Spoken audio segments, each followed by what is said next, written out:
भूमि अधिग्रहण की प्रक्रिया को सुचारू बनाना उद्योग जगत में रोजगार सृजन के लिहाज से भी बेहद अहम है।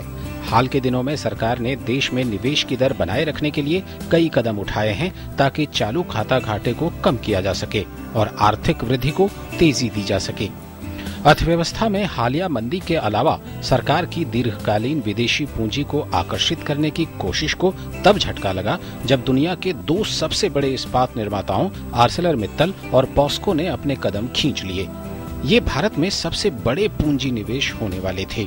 लग्जमबर्ग की कंपनी आर्सेलरमित्तल दुनिया की सबसे बड़ी इस्पात निर्माता कंपनी है। कंपनी के मुताबिक भूमि अधिग्रहण में देरी, लौह अयस्क की आपूर्ति की अनिश्चितता और बाजार की बिगड़ती हालात की वजह से उड़ीसा में लगने वाली 50,000 करोड़ रुपए की लागत की परियोजना रद्द की गई है। इसी तरह दक्षिण कोरिया की कंपनी पॉस्को ने भी कर्नाटक में लगाए जा रहे 30,000 करोड़ की परियोजना से भूमि अधिग्रहण में देरी और खनन पट्टे में रुकावटों की वजह से अपने कदम खींच लिए। इन दो बड़े विदेशी निवेशों के अलावा सिंगूर का भूमि विवाद तो सबके ज़हन में है ही। 2007 में पश्चिम बंगाल के सिंगूर में टाटा मोटर्स को 997 एकड़ जमीन दी गई थी, जहां टाटा भारत की सबसे सस्ती कार नैनो बनाने वाला था। किसानों के विरोध की वजह से टाटा को अपना नैनो प्रोजेक्ट वापस लेना पड़ा। Optimum way has to be found how to utilize the land without affecting the farmers' livelihood and all that. And definitely as the land acquisition bill comes up, these issues will demand greater attention, participation, cooperation on all fronts, from government, from the owner of the land and from the developer side. ग्रामीण विकास मंत्री जयराम रमेश मानते हैं कि प्रस्तावित भूमि अधिग्रहण विधेयक उद्योगों के लिए मुश्किल भरा हो सकता है, लेकिन यह किसानों के हित में है। 119 साल पुराना कानून है, अंग्रेजों के समय में बनाया हुआ कानून, जिसका दुरुपयोग हुआ है, भयंकर दुरुपयोग हुआ है।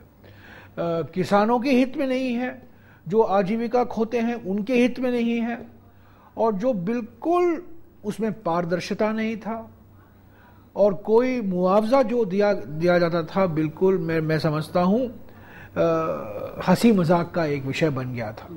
और सार्वजनिक उपयोग के लिए सरकारें भूमि अधिग्रहण करती थी और निजी के स्वार्थ के लिए निजी कंपनियों को देती थी। तो ये सब बदला है, तो ये एक महत्वपूर्ण कदम है। हालांकि इस बात से इनकार नहीं कि भूमि अधिग्रहण एक बड़ी समस्या है। पर्यावरण संबंधी अनुमतियां मिलने में भी धीमी गति से भी अड़ंगे लगते हैं। भूमि अधिग्रहण की प्रक्रिया को आसान बनाना और पर्यावरण की अनुमति मिलना भी एक बड़ी जरूरत है।